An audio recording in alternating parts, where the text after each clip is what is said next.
4 PM news network में दोस्तों आपका स्वागत है। मैं हूं आपके साथ राशिद जहीर। राहुल गांधी ने प्रेस कॉन्फ्रेंस की और बताया कि एपिक सेंटर है मध्य प्रदेश, गुजरात और उत्तर प्रदेश। किसका एपिक सेंटर बताया है? बताया यह है कि नीट में जिस तरह से देश के शिक्षा मंत्री ने कहा कि कोई गड़बड़ी नहीं हुई, और ध्रुव राठी ने अपने वीडियो में बताकर कहा कि जरा मंत्री साहब इस बात का तो जवाब दे दीजिए कि शिक्षा के क्षेत्र में कौन कौन से रिफॉर्म्स आपने किए हैं।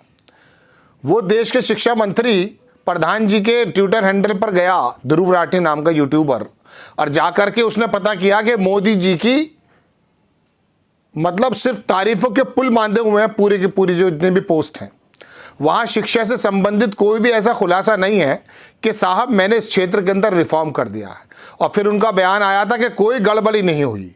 मैंने एक हफ्ते पहले कहा था कि अगर गड़बड़ी नहीं हुई तो सुप्रीम कोर्ट के अंदर सुनवाई जो चल रही है तो उसका तो कोई औचित्य नहीं है। वो गड़बड़ी निकल करके आ गई है। गुजरात से तार जुड़े हुए हैं, कोई तेजस्वी यादव से तार जोड़ रहा है।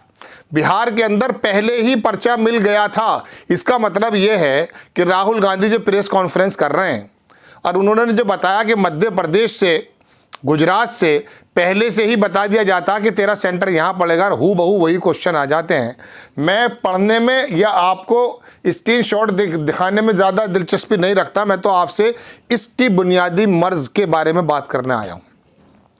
अमर उजाला ने छापा कि नीट पेपर लीक केस में परीक्षार्थी का कबूलनामा, फूफा ने सेटिंग से बात की, पेपर देकर रात भर रटवाया, पहले ही पेपर मिल गया था, लंबी बात नहीं करूंगा।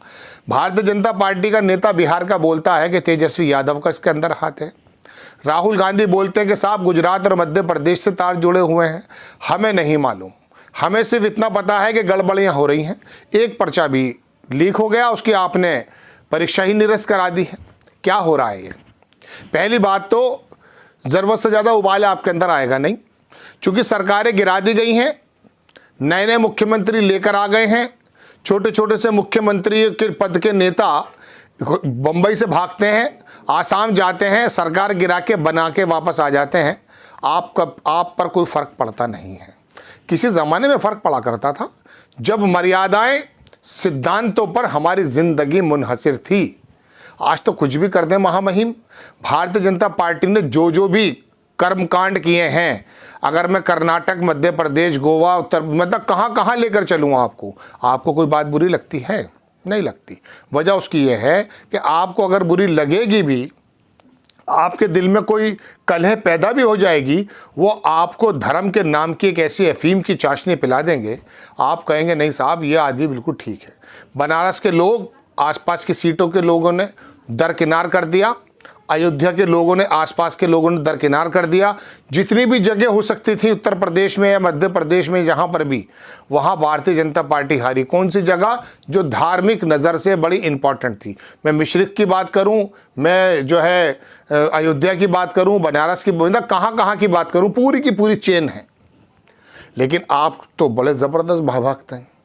मैं अपनी बात पर आता हूँ कि राहुल गांधी ने कहा कि साहब ये एपिक सेंटर है और ये मध्य प्रदेश और गुजरात के लोगों को ही ठेका क्यों मिल जाता है। मेरा तो बहुत पहले से कहना कि जब मध्य प्रदेश में एक बार तूफान आया और वहाँ पर एक जगह मूर्तियाँ गिर गईं, पता चला उस मूर्तियों को लगाने वाला भी गुजरात का है। बिहार के अंदर अभी जो पुल टूटा, ये नहीं, इससे पहले जो पुल टूटा था, पता चला वो भी गुजरात की कंपनी। ये गुजरात के लोग कौन है भाई? हमने माना आप बिजनेस में ज़्यादा दिमाग रखते होंगे, लेकिन पूरे भारत के बिजनेस आपको मिल जाते हैं, पेपर कराने के ठेके आपको मिल जाते हैं, पेपर की एजेंसियों के एनटीए जो है आपको ठेके दे देता है। अब कुछ लोग कह रहे हैं साहब एनटीए के अंदर जो है ऐसा लोग शामिल हो गए। देखिए बात ऐसी है, किसी भी संस्था के अंदर जब इस प्रकार के लोग इकट्ठे हो जाते हैं जिनका माइंड सेट कर दिया जाता है, वहाँ से बिगाड़ पैदा होता है। आप क्या समझते हैं कि भारत के अंदर बिगाड़ राजनेताओं ने पैदा कर दिया? बिल्कुल भी नहीं, बिल्कुल नहीं। राजनेताओं तो बेचारे अपनी कुर्सी संभालते संभालते परेशान हैं। अभी देखिए इलेक्शन से निपटे हैं मोदी जी, कितनी मेहनत की है उन्होंने। 200, सवा 200, 210 रैलियाँ कर डाली हैं।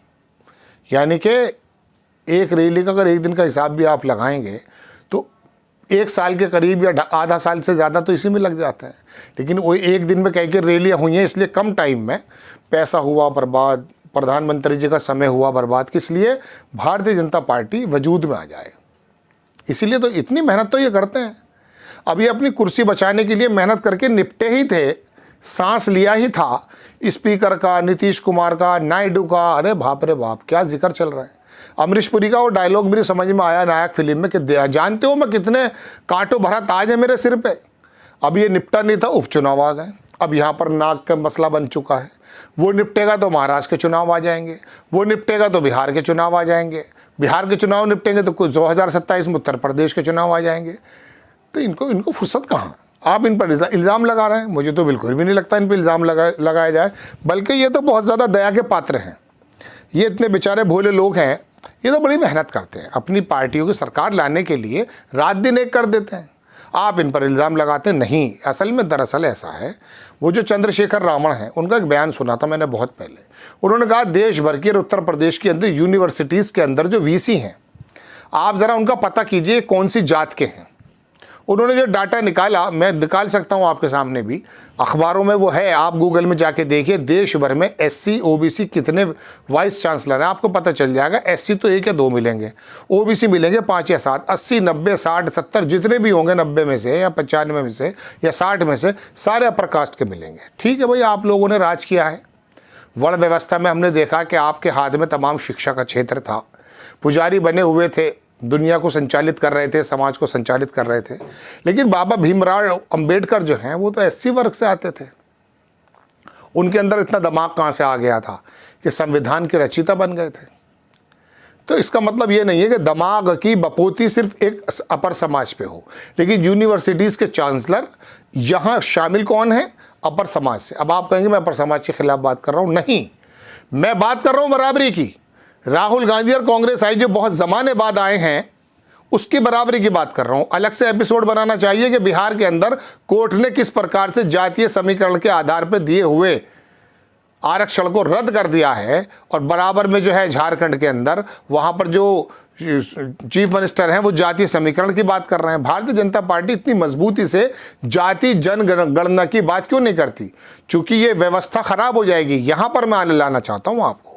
हुआ यूं है भाई, 15% सवर्ण है, 85% ओबीसी और एससी एसटी और पिछड़ा, ये सब लोग हैं। तो ये जो नौकरियां हैं, इन्हीं में से काबिल लोग ढूंढ के इनमें अगर वितरण कर देंगे तो आपकी दिक्कत क्या हो जाएगी। लेकिन यही तो हाल है, नहीं 50% तो जनरल का है, इन्हीं के अंदर वो लोग भरे जाएंगे जो वीसी की मैं बात कर रहा हूँ। 50% मजबूरी है, कोटा है, इसलिए अति पिछड़ा और संख्या का जो है दलित और एसटी, इनको देना पड़ जाएगा। इसी के अंदर दे सकते हैं, 50 के ऊपर नहीं दे सकते। अरे जब 85% समाज ही वही है तो आपको 85% देने में क्या हो रहा है दिक्कत? बताइए आप बताइए। 100 में से 85 लोग भूखे हैं। अब खाना 85 में एससी खाएं, एसटी खाएं, ओबीसी खाएं, अल्पसंख्यक खाएं, आपको तो 85% देना चाहिए ना।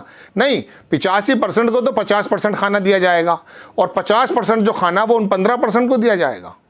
हालांकि उसी के अंदर सभी लोगों के लिए दरवाजे खुले हैं, लेकिन आपने आरक्षित कर दिया है। 50% के अंदर इनका कोटा भरो। क्या इनके अंदर काबिल लोगों की कमी है? पहली बात। दूसरी बात, तो ये जो आरएसएस ने और दूसरे लोगों ने एक ज़माने से जो व्यवस्था चलाई है ना, उसकी वजह से ये दिक्कतें पैदा हो रही हैं। नेताओं की गलती नहीं है इसके अंदर। मैं प्रधान जी के बारे में बात करने वाला हूँ, लेकिन अब नौकरियों की बात कर लीजिए। कितने लोग हैं देश के अंदर? मेरे 140 करोड़ देशवासी, मान लिया आपके मुताबिक 140 करोड़ हैं, हालांकि गिनती हुई भी आप बताने को तैयार नहीं है। चलिए 140 करोड़ पर मैं 2% नौकरी हैं। कितनी नौकरी हो गई? 2 ढाई 3 करोड़। ये सरकारी नौकरियां 2 ढाई 3 करोड़ हैं। इन्हीं का बंटवारा है, इन्हीं का बंदरबाट है।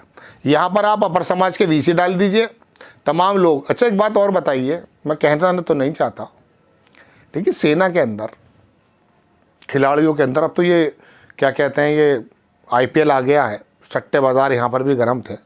यहाँ पर तो हमने देख लिया अपर समाज के लोग आपको सेना में इनमें कितने नज़र आते हैं। अब आप मुझे जातिवादी तो बिल्कुल मत मानिएगा। मैं आपसे आज अपने ज़ख्म को खोल करके बात करने की बात कर रहा हूँ। जब तक ज़ख्म को खोल के मरहम नहीं लगाएंगे आप, तब पता कैसे चल जाएगा। इसलिए मुझे मजबूरन ये बातें आपके सामने करनी पड़ रही। लेकिन डॉक्टर बने हुए दिखेंगे आपको, CA बने हुए दिखेंगे, प्रोफेसर, इंजीनियर, VC, आपको पुलिस में, आर्मी में, CF, इसके अंदर कितने लोग नज़र आते हैं अंदाज़ा कर लीजिए। गुजरात का जो कोटा है, बहुत बड़ी पत्रकार थी सत्य हिंदी पे, मैं भी शामिल था, पुरानी बात है। गुजरात का जो सेना का कोटा है, मैं बड़ी जिम्मेदारी से कह रहा हूँ, उसको पूरा नहीं हो पाता, वो दूसरे प्रदेश करते हैं। बाकी एक्सपोर्ट में कोटे पूरे हैं आपके। ये जो पेपर हुआ है लीक, इसके अंदर ठेके मिलने में पूरे हैं। पुल बिहार का पुल आप बनाएंगे, सारे एक्सपोर्ट आप करेंगे। अब आप कहेंगे मैं गुजरात को लेकर आ गया। अरे बात गुजरात की और महाराष्ट्र की, उत्तर प्रदेश की नहीं है भाई, बात है भूखे आदमी की। उस तक रोटी पहुंचने का तरीका कैसे हो, उसको मान सम्मान की जिंदगी कैसे मिले। ध्रुव राठी जब सवाल उठाता देश से शिक्षा मंत्री पे, वो पहले ही से बोल देता बिना जांच के कि कोई अनियमितता नहीं हुई है। अभी अनियमितता नहीं हुई तो फिर क्या हुआ है मंत्री जी बताइए। बिहार के अंदर जो मैं पूरा अखबार पढ़ के सुनाऊं, पढ़ा पूरा दुनिया जान रही है कौन सा आदमी फरार है गुजरात का, पता तो कीजिए भाई। पहले से पहले आपने जो है सुप्रीम कोर्ट और हाई कोर्ट से बड़े होकर के आपने ऑर्डर दे दिया है। जब आपसे पूछा कि जरा बताओ तो सही शिक्षा के क्षेत्र में क्या रिफॉर्म किया है, आपकी सिट्टी पिट्टी गुम हो जाती है। आप यूट्यूबर्स पर बैन लगाने की बात करेंगे। आपको अवेयर करने की कोशिश है। ये टोटल छोटे से समय में मुझे आपको पूरा का पूरा विवरण बताने की ज़रूरत महसूस हुई। आपको समझ में आ जाती है, आगे बढ़ा दीजिएगा, वरना कोई बात नहीं है। आपको खबर कैसी लगी अपनी राय कमेंट्स बॉक्स में ज़रूर दीजिए। चैनल को सब्सक्राइब कीजिए, शेयर कीजिए। नेक्स्ट टाइम में किसी खबर के साथ हाजिर होता हूँ। जय हिंद।